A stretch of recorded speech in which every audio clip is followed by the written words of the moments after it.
how to get a refund from Spotify after unauthorized charge. So in here, the very first thing that you want to do is simply get into your Spotify, make sure you're logged into account. You can even use the web version of it. Just in here, make sure that you have actually been charged unauthorizedly, right? So after making sure that you have, then you can actually get into the support system. For that, tap on your profile icon on the top left corner, tap on settings and privacy, tap on about right here, and then tap on support.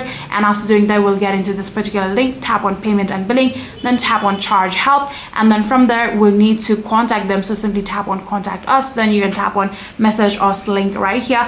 Then from there you will actually need to log into your account, simply re-logging in order to confirm, and then from there you can actually message support in order to request a refund for your unauthorized transaction. So after contacting them, I'm pretty sure within 1 or 2 business you'll actually be able to get your refund from Spotify after getting a very unauthorized charge. So yeah, that is it. If you guys do have any further queries, then please let me know in the comment section down below.